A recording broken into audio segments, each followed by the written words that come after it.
It's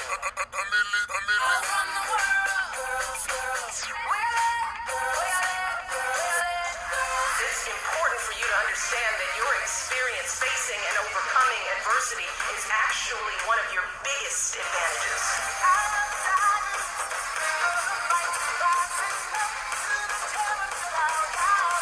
Everybody wants to fulfill the highest, truest expression of yourself.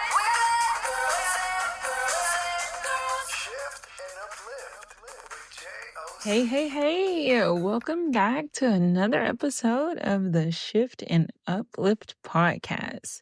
This is me, your girl, Jacque, the Jacque Allen, your personal cheerleader, hype woman, and sometimes that little voice in your head that's saying, girl, you got this. First thing first, I know it's been a hot minute since we last hung out. Life has been, lifing. And I just had to take a step back. Now, I had no intentions on stepping back that far. I was recording podcasts. I was procrastinating. I was never editing them. I was never wanting to upload them. But hey, guess what? We're back. So I'm back and I'm ready to dive into some real talk today. Grab your favorite drink, get cozy, and let's have a heart-to-heart. You know how we do. Today, we're talking about something that I know hits home for a lot of us, and it's just basically about moving on and not feeling guilty for it. Whether it's a relationship, a friendship, or even a family member, sometimes you just have to put yourself first and let go. And let me tell you, it's okay. You're not a bad person for choosing you. We're going to dive deep into this today because I know there's someone out there somewhere who really, truly needs to hear this message. Let's start with this. Life is short. Life is too short to be weighed down by people who just don't align to where you're going. I know it's tough. It's never easy to let go of someone, especially when you guys have shared so much. It can be you guys have shared time, history, pain, love, money, trauma, who knows? But baby, sometimes the best thing that you can do for yourself is just to walk away. And I'm not just saying walk away only if it's a romantic situation or a romantic relationship. This can be a friend who's been dragging you down, a toxic family member, a lover who's toxic and he don't want to let you go, she don't want to let you go. Just walk away from anything that's no longer serving you. Here's the thing. You don't owe anyone your peace. If it's someone's presence that's in your life that's costing you your happiness, your growth, your sanity, for God's sakes, it's time to reevaluate. And guess what? That's not selfish. It's self-care. Let me reverse, and reverse. No, okay, seriously, let me reverse and say that again. Letting go someone who's taken away your happiness and sanity, it's not selfish. It's self-care. So y'all know I'm not a counselor. So I'm just saying, psychologically speaking, when we hold on to relationships that no longer serve us, it can lead to something called an emotional burnout. You start to feel drained and anxious, and you kind of become a little resentful. It's like your body and your mind are telling you, hey, this isn't working anymore. But sometimes we ignore those signals because we feel guilty. And while we're talking about ignoring those signals, I've heard it time and time again from women when their body naturally rejects a guy, like they can't have sex with them, they can't penetrate. I've heard it time and time again on Facebook groups and chats, and I didn't know what they were talking about. I didn't know it's a thing, but it is. When your body is telling you, when your mind is telling you, just something's not right, listen to it. We feel like we're supposed to stay, and we try to keep fixing things, and we keep trying and keep trying and keep trying. But here's the truth. You can't pour from an empty cup. You need to be whole and healthy in order to be there for someone else, in order to be there for others. You got to be there yourself. Now, let's shift this conversation because y'all know this is the Shift and Uplift podcast. This is about the beauty of choosing yourself. Letting go isn't always about giving up. It's about making room for something better, something that helps you, something that makes you smile. You're freaking amazing, and you deserve to be surrounded by people and situations that make you feel that way. It's okay to move on. And it's okay to say, this isn't for me anymore. You don't owe anyone an explanation. Let me say that again for the people in the back and myself. You do not owe anyone an explanation.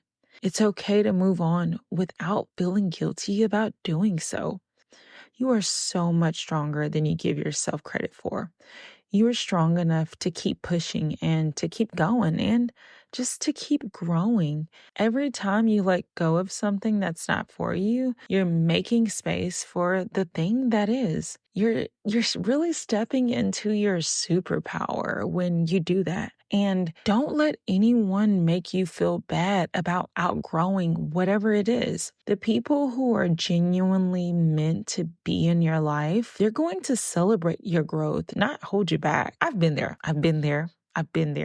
And oh yeah, I've been there. I've had to let go of people that I thought would last forever, or at least people that I wanted to last forever because of love or feeling bad for them or just thinking I can change them, right?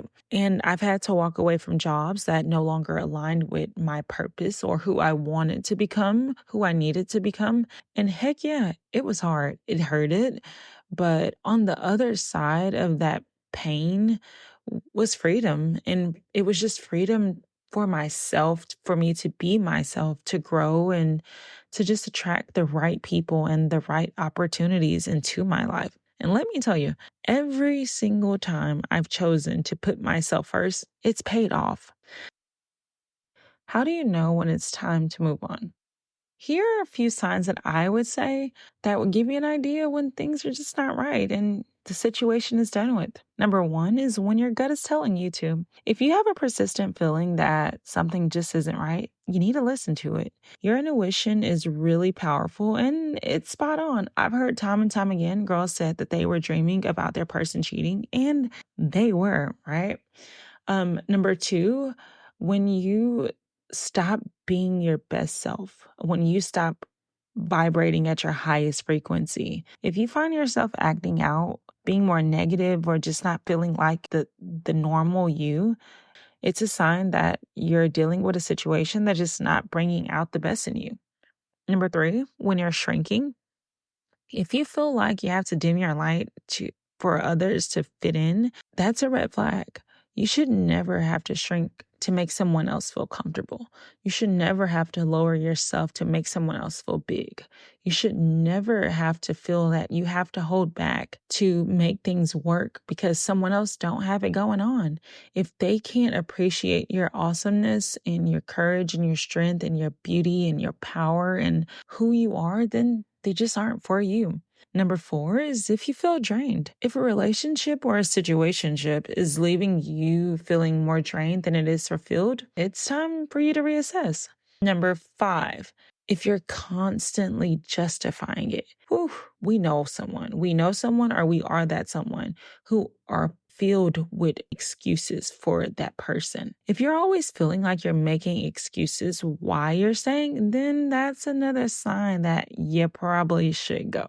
Now, to the shifties, the shifty babes, you guys are powerful. You are totally capable of making the hard decisions that will lead to your growth and your happiness. Don't be afraid to let go of something or someone that no longer serves you. You're not giving up, you're leveling up. Let's reverse.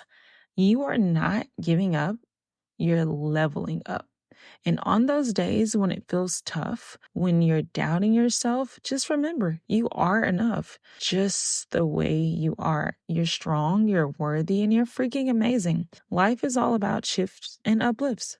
So make the shift when you need to and uplift yourself in the process. And speaking of uplifts, Stay tuned for our next episode where we're diving super deep into the topic of soul ties. It's gonna be a good one. But until then, keep shining, keep growing, keep being freaking amazing just the way you are. And guess what? If you did enjoy this episode, just make sure to subscribe, share it with a friend, leave a review, a great review. We really appreciate it. And let's just keep this community growing and thriving. You don't have to listen to it every week, but just come back. We'll be here for you. No rush. And please don't forget to follow me on social media for more inspiration and a little behind the scenes of what goes on to my chaotic daily life. You can find me on Instagram, of course, at the Jacque Allen, as well as Facebook and Twitter and TikTok, the Jacque Allen. Thank you so much. Thank you for hanging out with me, and we will catch you on the next time of the Shift and Uplift podcast.